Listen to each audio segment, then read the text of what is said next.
Today, we're joined by Kory Littlefield, who I've named the IBC Founding Fathers Banker of the Year, and he has an incredible journey about infinite banking that he's going to share. I know you guys are going to find this conversation inspiring and packed with insights. Before we dive into your story, Kory, I want to kick things off with a little game called Two Truths and a Lie. Okay. So for those that are just tuning in, Jason and I, we kind of keep like a running score. So this is a competition that he and I are having. We're going to ask you 3 questions, or you're going to tell us 3 statements, right? 2 of them are going to be a truth. One's going to be a lie. And then Jason and I are going to take turns trying to figure out which one is the lie. So with that, take it away, Kory. All right. Well, 1 would be I'm in a band. 2 would be I've spent time in Guantanamo. And 3, I used to hang out with General Schwarzkopf. Just to recap that, 1, you're in a band. 2, you were in Guantanamo. And 3, you hung out with General Schwarzkopf. I spent time in Guantanamo.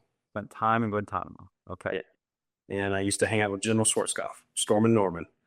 Jeremy, over to you, friend. What do you think? I'm going to say the lie is that you're in a band. And the reason I'm going to say that is hanging out with General Schwarzkopf and Guantanamo might have been the same incident. So that's why I'm going to say that you're in a band. So I'm looking at what you put out there and saying maybe those 2 things might be related. All right, I'm going to go and just, to keep this score going and keep my winning streak going, I'm going to go with that you put the lie in the middle. So you're in a band and you have spent time with Schwarzkopf, and the lie is Guantanamo, especially because you corrected me about it. Okay. Well, I guess, Jason, you kind of got it. They're all 3 kind of true. I did spend time in Guantanamo, but I was only there for about 2 hours. So in a previous life, but I used to be a corporate pilot, and I used to fly General Schwarzkopf around, and then I ended up taking a 2020 crew to do a story on Guantanamo, and we flew them in. We were there for a couple hours, flew out, and took them to New York, came back to Fort Lauderdale, and it was on the news that night. So things happened quick there. And then I am in a band. I play the drums for our little praise and worship team at my local church. So that's amazing. So you're a percussionist. 3 truths and no lie? Well, the lie was in, I was trying to make it sound like I did time in Guantanamo, which is, I wouldn't be here if I had been there. So yeah, I caught the distinction, and that's why I knew that was a lie, because you corrected me on it to make sure it was contextual, because Kory is just too nice of a guy to lie to us at all, Jeremy. So right. That was fantastic. Thank you for playing along, Kory. Yeah, you bet. Now that we've had a little bit of fun, let's get you. Now let's dive into this heart of your journey with infinite banking. All of our guest interviews are going to be the same 4 questions. So every single time we have the same 4 questions. And based on how things are going, we have a couple follow-up questions that we can or can't ask. But we want to make sure that the same 4 questions are going to be asked every single time. So for question 1, Kory, how did you first discover the infinite banking concept, and what drew you to it? Okay, so when I was probably in my low 20s, I had a passenger on board a plane, private aircraft, and they were talking to me about this concept. I don't think it had a name at the time. It wasn't, I don't remember IBC or anything like that, but they were talking about life insurance. And as soon as I heard that as a 23, 24-year-old, I had already had term life insurance, and my eyes glazed over. And knowing what I know now, I'm sure they were pointing me in this direction, but I just checked out. You think you would take some advice from somebody in the back, but I did not. Didn't do anything with it. Fast forward to about 5-6 years ago, my father had read an article in a farming magazine, because we farm now. And he showed me an article in it, thought it was real interesting. He bought a book called Farming Without the Bank, and thought that, and made some notes in it, gave it to me. We passed stuff. Hey, take a look at this. Never really picked it up. I had purchased the Becoming Your Own Banker book several years ago, probably 5-6 years ago. Never read it. It sat on the shelf. It never got looked at. And that's kind of where it initially became a thing, but I didn't pick it up until about last October. I was I own several businesses. We farm. We do a lot of things here. I wanted to buy a tractor and a round baler for my son, and we were going to start up a little side business for him for a summer job, and never had any issues with banking or any problems. Went to my banker, and they said, okay, yeah, no problem. Which entity is that going to go under? And I said, well, that's going to go under my personal. That's not going to go under any of my business names. And then they kind of had a funny look on their face because I don't buy a lot of things personally. And then they came back and told me no. I remember the shock and awe of really for the first time in my life being told no. I knew money was tight. Businesses are doing okay, but personally, cash flow was not great. And I remember kind of pleading with God to like kind of show me a way out, like how am I going to work my way out of this? So I don't want to get too far ahead, but that's kind of what led me into that path. I basically stumbled upon kind of the ICB and velocity banking kind of as one was the start. So I hope that answers your initial question. Yeah, I mean, thank you for sharing the vulnerability because I can feel the emotion, right, of being told no, number one. But number two, kind of the realization that you've been introduced this, like this has been put in your path multiple times. Yeah. And unfortunately for me, God has to use a 2x4 across my forehead when I understand what it sounds like now a little better, but I've always struggled with, I guess I'm just thick headed. I don't know, but it's taken me this long to kind of figure out what frequency he's in, so just turning down the noise, but honestly, not to get way off topic, but until I got it in order where I kind of put God first and then my family and then my career, did things start kind of aligning for me? Because for so long I focused on career. Career was my main drive. No, and brother, I love that. I mean, that's the first. We talk about paying ourselves first, right? We talk about the commandments of one's love God, heart, mind, soul. Two, love thy neighbor like thyself. So, I mean, biblically, numerically, it's one, God, two, self, three, other families. And as you're going out to the bankers and you're asking them for help and you say, hey, I want to help my son get started. I want to buy this tractor. I want to do it on my personal loan. They're like, no, Kory. And you're like, okay, I need a solution. And I bring it all the way there because this is how Nelson Nash brought this concept to all of us. This is why Jeremy and I get to teach this on a weekly basis. And it's why Kory is on the journey with us, is because you have a problem and you need a solution and you know that the solution lies outside of yourself and you have to ask for help. And so when we start asking for help, we start taking ownership of certain things and we start looking for solutions. So, when you first started thinking about, like when you got told no, and then what was your feelings? I guess, what was your feelings on IVC at that moment? Like where were you where you're like, I got told no, I still want to do this for my son, right? And get his business started for a summertime job.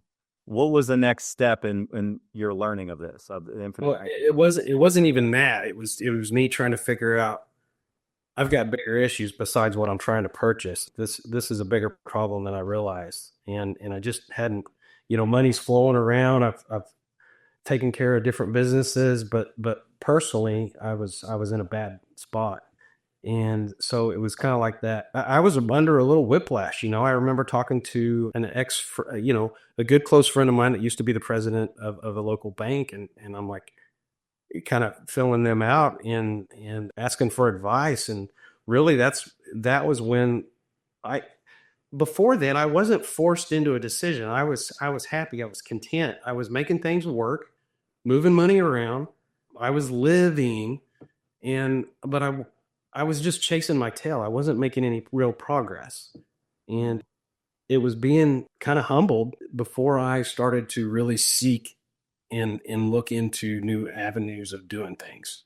Thank you for, again, the vulnerability, like your ability to communicate the feelings of this, where you talk about not being good financially, personally with cash flow being tight.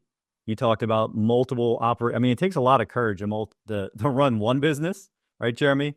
And Kory's here running several businesses.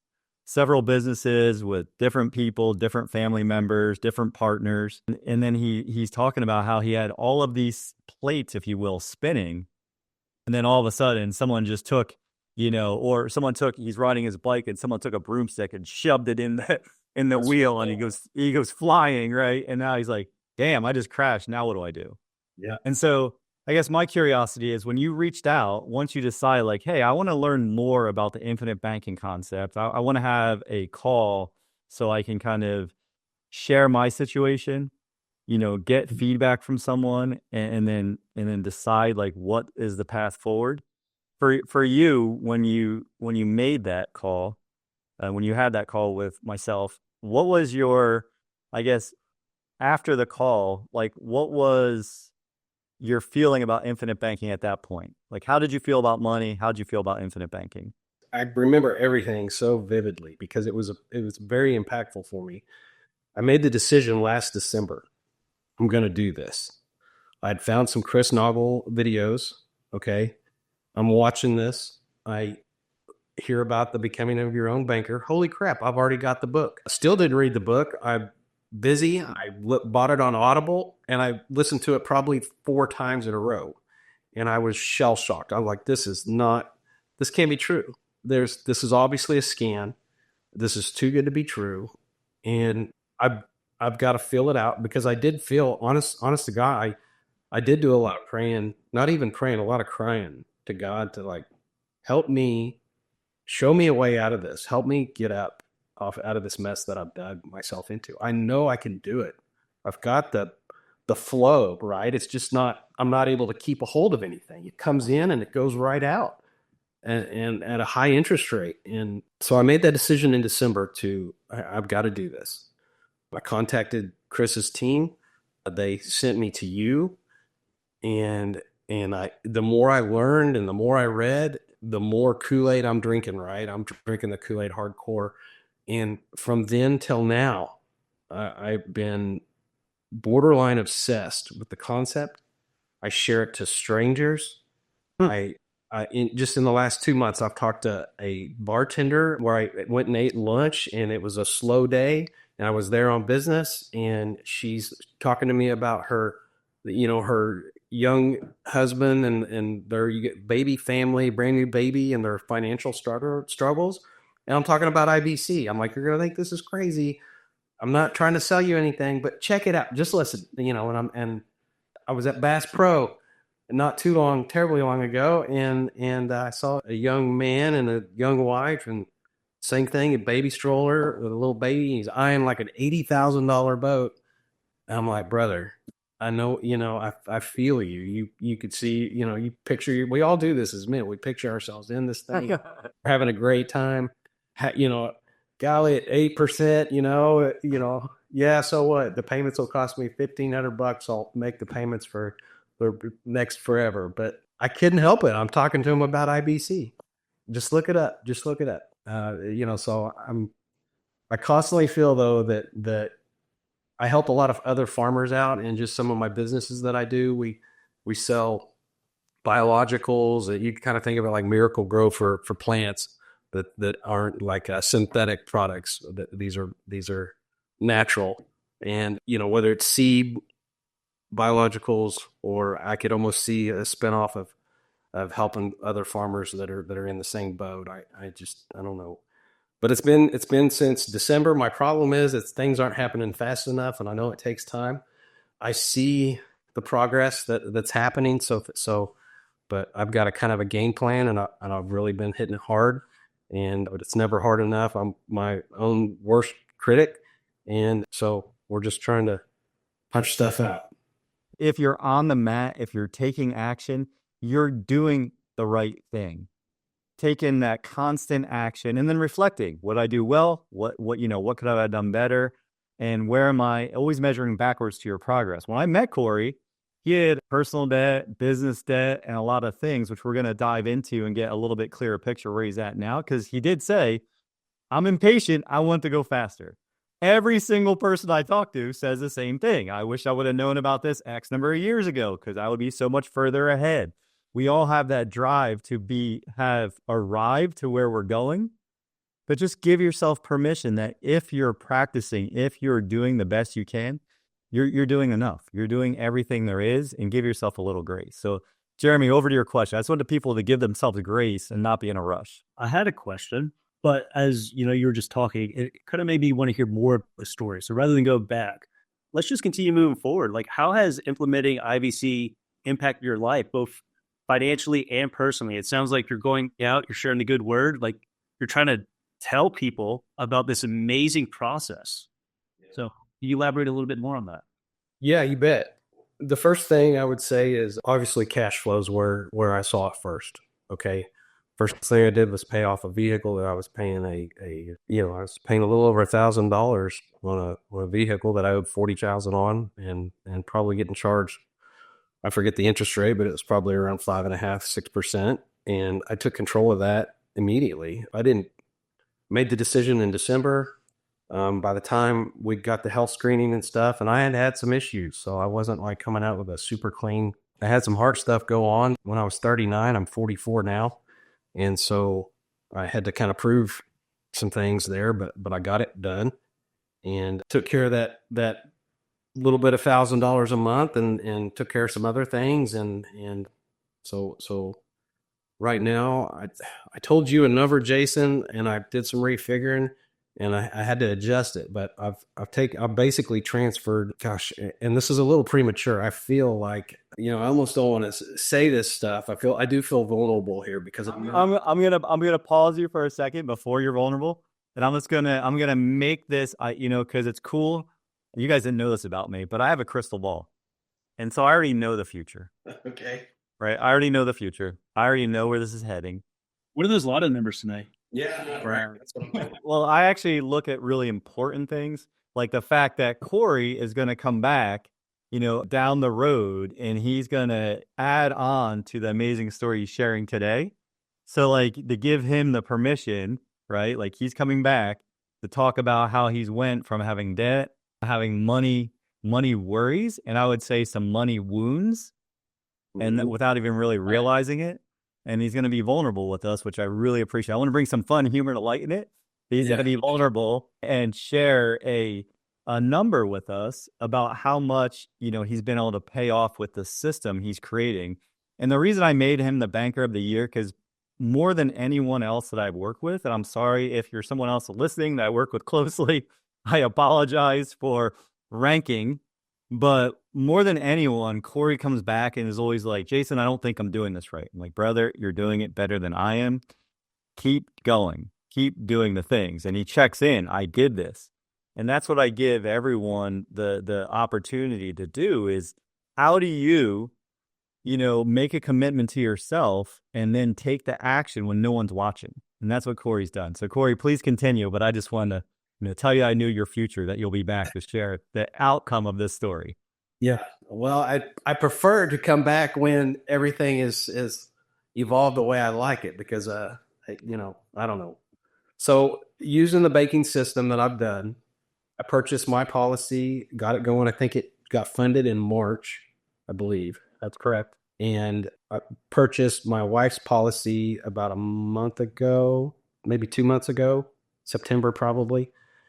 And I'll have both my children's policies funded this month. So just this year, I'll went from 0 to 4. But anyway, the numbers look like this. So right now, I've transferred $177,000 out of bank-owned debt to my personal banking system that I've taken control of that cash flow.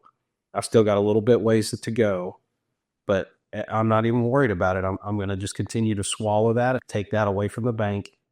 And then once I've got it all contained, I will then start the repayment part to go back to myself. And that's kind of phase 2. But right now I'm still kind of absorbing stuff. I don't have all the answers. I'm still trying to work it out. I'm working on some business policies as well. And if I can have everything in place, I think I'm not that having more policies is important, but as your needs, you got to have the ability to put stuff in, and trying to get my businesses involved in this. I've sold my father on it. I've sold my brother on it. I'm working on my sister. I'm not in business with my sister. She's got her own thing going on. and my business partners, we are all on board on IBC. And by this March, I'm probably going to have a total of probably 8 policies up and running. That's probably going to be $500,000 in policy premiums per year. And I hope to take a lot of my business debt off the books of the banks. And then that'll really start to change the way things look. Honest to God, I plan on being done with the banks within 3 years is my goal. And I think I think I can do it on year 3. Tell me about when you first set up that very first personal banking system. And, your numbers are unique to you. Everyone's, I have family members who have much smaller banking systems, but the end result's the same, right? They took back control.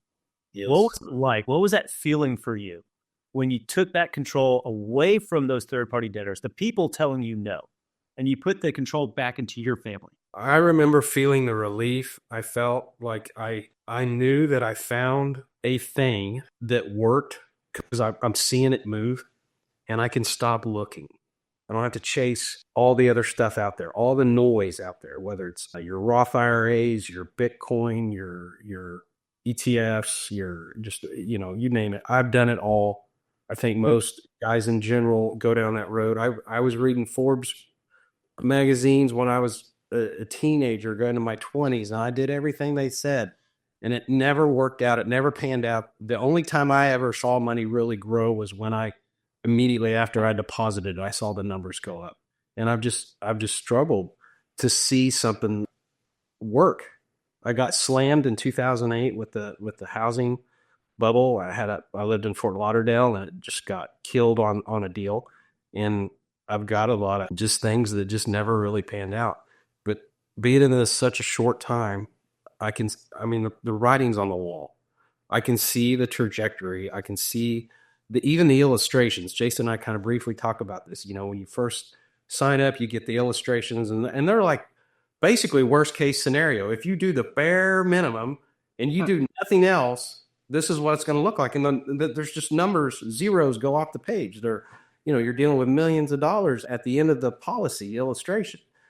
Well, you start adding some PUAs in there, and it really just starts blowing up. And I remember just feeling the relief that I can stop looking elsewhere, and I can focus, and I can turn down that noise, and I can start focusing on my businesses, my family, what I need to prioritize. And it's allowed me the freedom to just get that much more competent at what I'm doing. So you say something that I hear time and time again, right? And if you could tell everyone and have everyone sign up, like, why aren't more people doing this? And I think it goes back to where you started. We're inundated with so much information out there about what we should be doing. Listening to Forbes magazines, people telling you where to put your money. And there's an interest involved with that, right? Because there's fees and interest, and these big corporations and companies, they want to bite out of your wallet.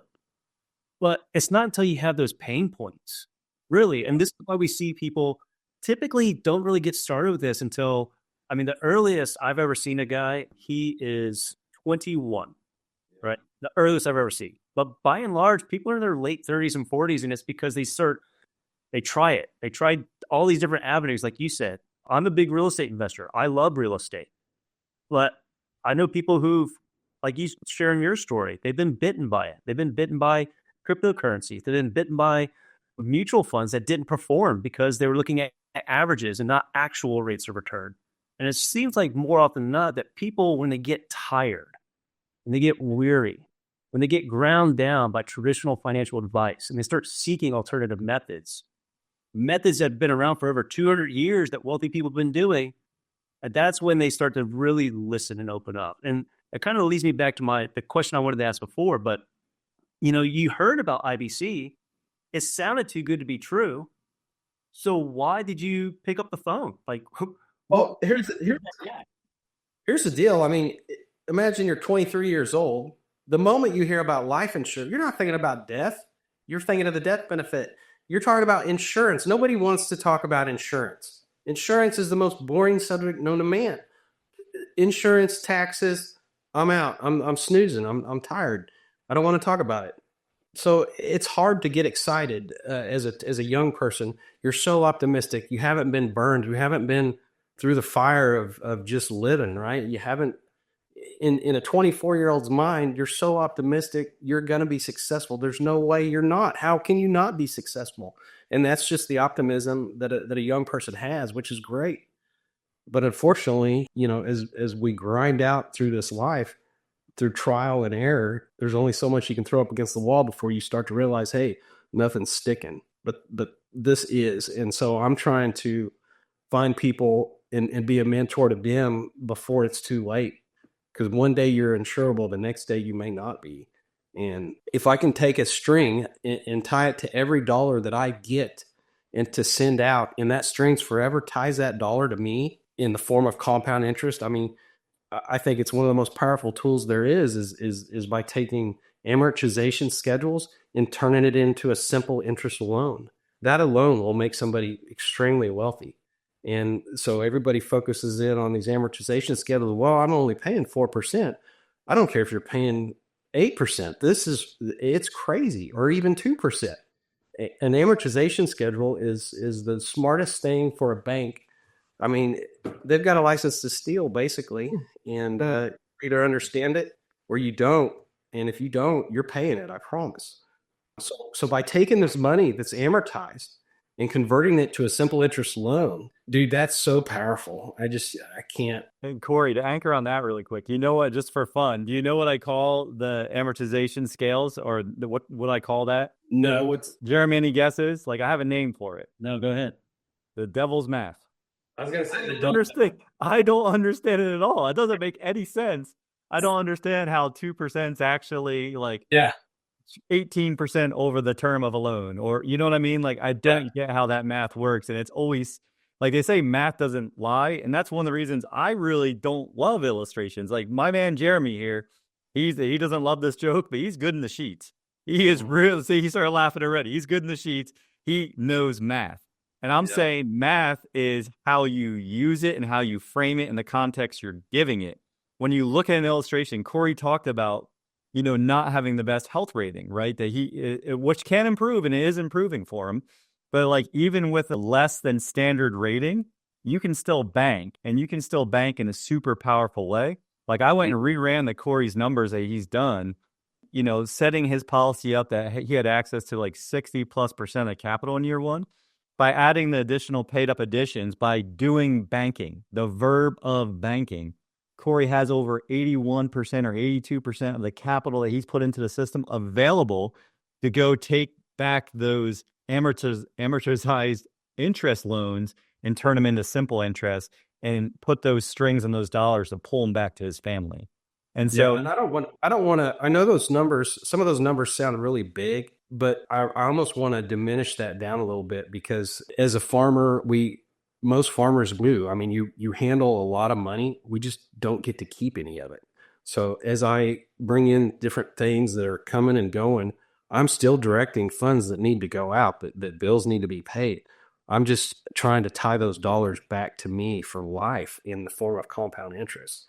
So how hard to set up? So, because it sounds, we talk about it all the time. We tell folks, you're only implementing one thing. Like, you're doing everything else the same. You're just implementing one thing. Can you elaborate a little bit more on that money coming in and out, and how you disrupted the traditional flow of your cash flow to start doing what it is you're doing now? Man, honest to goodness, I just kind of felt like I was out of runway. What else? What do I got to lose? I mean, we're doing everything I can over here, and it's not good enough. What do I got to lose? And was it scary sending a bunch of money that I absolutely needed to go other places? I couldn't just send that money out there and let it sit. I needed it back. In fact, I was worried about the amount of days that it's going to take to get it back. I was trying to figure all that out. And it can take a week. It could take 5 days. It just, kind of depends on what day you request. You're talking about taking the policy loan. Taking the loan out once I funded the policy, so that I could take that money and go send it out to somewhere that I owe money to take care of something. So you funded a policy, and in the first 30 days you had access to cash value. Oh, the first week and a half. I was stressed about it. I need that money. Not to miss that, Jeremy, because we, helping as many people as we've been able to help doing this, right? Being IBC practitioners, Nelson Nash certified practitioners, and practicing ourselves and being able to teach and mentor this. That's all we're doing.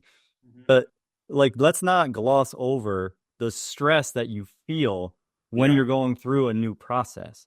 Like, am I going to get approved, in underwriting, right? Am I going to get approved? That's stressful. Then once you're approved and you fund it, okay, well, wait a minute. I just agreed to put, whether it's a big amount or small amount to that person, it's an amount that that's the maximum amount they were comfortable putting into their system. And Kory just talked about how stressed he was and how worried he was and how he didn't know how it was going to work and how uncomfortable it was to grow. Not to mention embarrassed. I didn't want anybody to know. I didn't want my brother to know. I didn't want my father to know. I didn't want any of my business people to know. It was white, right? Business people. I didn't, And well, with that though, like I want to bring that back to the answer that you gave that I found was, one of the most powerful things I heard. Because I remember when you shared this the first time I was like, what is that feeling? And you're like, I just, I'm so excited. This is so awesome. Like all the big vision stuff that comes after you start seeing progress. Because now you go from being stuck in a scarcity mindset where you're feeling stuck and there's no solution and I'm throwing everything at the wall and it's not sticking, to all of a sudden, oh my God, this works. Yeah. And now I can see that I have a way out of the traditional system and like what that does. And I said, hey, I remember this. We were meeting each other for the first time in person. And I said, hey man, go write that down. And you called me the next day and like, Jason, I figured out what it was. It was relief. Yeah. Yeah. It was relief. And so like the power of our language, the power of that feeling really is why we're so passionate. Like that's what I want. Like what you felt is what I felt. And I wanted others to feel. And I didn't know what the word was because I'm a guy and I'm not that, in touch with all my feelings. Like, well, and as a man, as a father, as a dad, as a husband, we carry that daily weight on our shoulders. We are supposed to be, the providers. It's not that way in every household, but we're the ones at the end of the day that's supposed to come up with the solutions. Nobody's asking us how we're doing, how we're feeling, because it doesn't matter. We got to show up. We got to put out. We got to make things happen. Do our feelings matter? Absolutely. All that matters. We know that.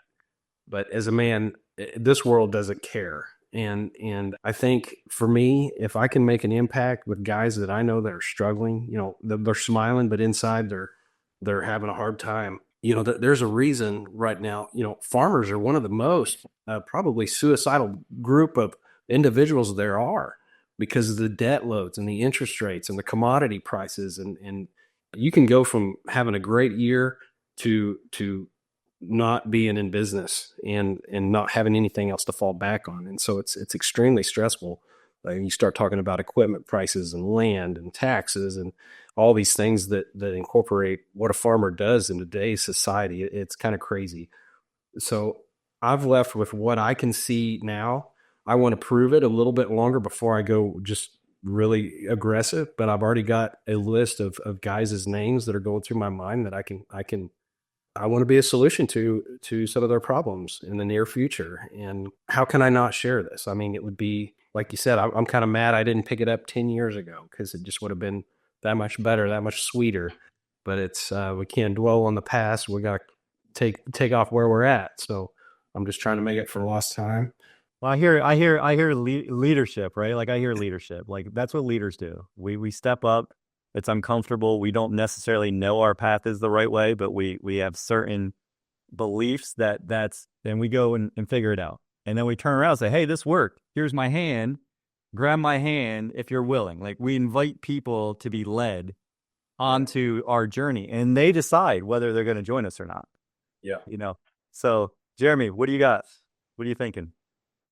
Just as we're starting to round things out and, come to a close here, just tell us what's the value you see of IBC providing for you and your family in the future? Well, first off, I'm getting my house in order, right? Once my house is in order, what's kind of the sub part of that? My business is in order. Once I get my businesses in order, what's the next part? Well, I want to make sure my family's in order. And I'm just going to tell you what I'm doing because I don't know how else to do it. But, I don't know how long I'm going to be around. I could die tonight. I could die right now. I've got a No, don't die right now. Not no. I don't plan on it. But I've got children. I've got a 16-year-old daughter. I've got a 13-year-old son, and I've got a lot to teach them, and I don't have a lot of time to do everything. And so this Christmas, I purchased both of them their own policies that I plan on funding. They're not large, they're not big at all. But I'm gonna buy them 4 books, and I'm gonna make sure that they understand these books. If something were to happen to me, I'm gonna write up an article explaining, the first one's the Bible. We can relate to that, and I'll talk a little bit about that when I get them that. Of course, they've already got Bibles, but the next one's going to be Becoming Your Own Banker, and I'm going to link Becoming Your Own Banker and the Bible kind of together as a life study. Like, I don't care what you're doing, you read it again, study, learn it, figure it out. And then the other 2 would be, like Rich Dad, Poor Dad, and Think and Grow Rich. If they've got those 4 books and I'm not around and they study them and learn them, they're going to be just fine. They don't have to go through all the things that a normal person has to go through, all the investments. And I mean, me and my wife, we do real estate as well. We've got some rental income and rental properties. And I just think of the endless possibilities of IBC and what that's with Private Money Club. Who knows, in the near future, I may not own any real estate, and I may just put it all in Private Money Club and let your money do the work and don't worry about any of that. So I'm figuring this out as we go too. But I'm drinking the Kool-Aid pretty hardcore. I can't stop thinking about it, and that's what's affected me the most. Is in my brain, this thing is going around on a daily basis, on a every other hour. How can I capitalize more? How can I make more money work for me than I am right now? And it's all through IBC. Who would have thought? I don't know. Yeah, that's great. That's really powerful, especially when we can Nelson Nash's book up there with the Bible. I'm pretty sure he'd be pretty ecstatic about that. And I don't do that lightly. I think that it's a different way of thinking, and you either understand it and you practice it, or you just don't know. And it's that simple. You either understand it and you're a practitioner of it, or you don't understand it and you don't use it. Yeah, we like to say that IBC is caught, not taught. That's it. Yeah. And linking the Bible to Nelson's book, I think, is the greatest homage you could give the man, but I think it's appropriate. I don't think that is overstepping. Like my nephew, when he graduated high school, he got The Obstacle is the Way and Becoming Your Own Banker. Those are the 2 books that he received. Right. And I think it's the best gift because it shows us the game we're playing. Like, I love Einstein's quote. I use it a lot, but you have to know the rules of the game and then play better than anybody else. Well, most people don't understand that they have a problem and that there is a solution because they're not aware there's a problem. They don't understand that they've been taught to give up the control of their money by using outside financing, right? They're taking on all the risk, like you felt when you applied to get your son's tractor, to bring it full circle, right? And then someone told you no. And thank God they told you no. Like, reframe that. Like, what a powerful no that was. Whoever that was, I'd walk in and shake his hand and be like, thank you. You helped me succeed from the banking system. Within 3 years, I'm out of here. Yeah. And you guys can come to me and, I'll lend you money. It's just a tool to, as a dad, I feel like the kids, it's kind of our job to pass our financial wisdom off to the next generation. What better way than doing that through Nelson's book? And there isn't a book that's more important than the Bible. I'm just saying that's going to take care of the financial aspect, which is a big role as a dad, to inject wisdom into your children. So let that take care of, let that box be checked by Nelson, because he's obviously done it best. So that's beautiful, brother. I mean, your story is incredible, and your ability to be vulnerable and share is really going to resonate.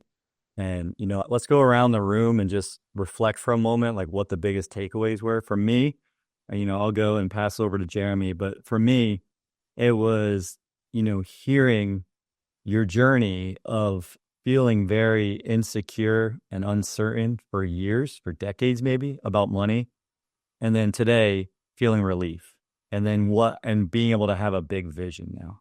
Like, you being able to have that big vision and the education, the teaching, and the certainty that you have around this just through changing one thing.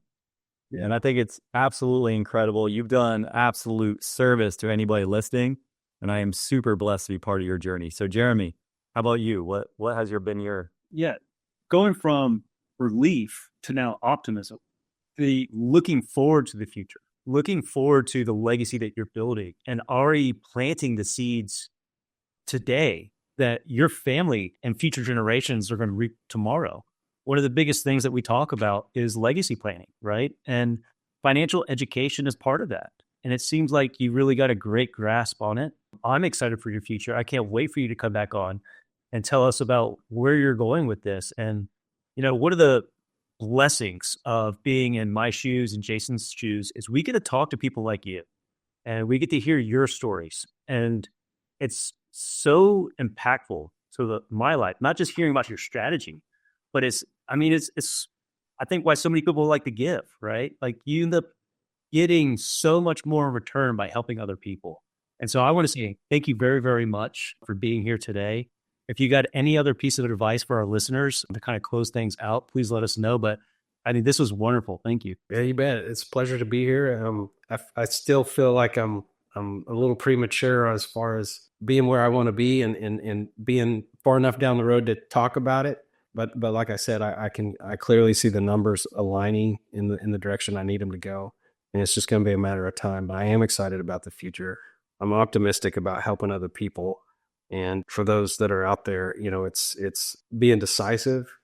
You can't just continue going down the same track and not being happy. You've got to make the decision to turn the wheel, change directions, and, pull the trigger, if you will, and start doing something different and start moving from point A to point B. Perseverance. That's it. So would that be the one, if you could give one piece of advice, one piece of quick advice to the listeners, what would your one, you just gave like 3 or 4, but again, super blessed to have you on, super grateful for you, brother. What's the one piece of advice you want to leave people with? Don't give up hope. There's always another day. Your darkest hour, it's not that dark for very long.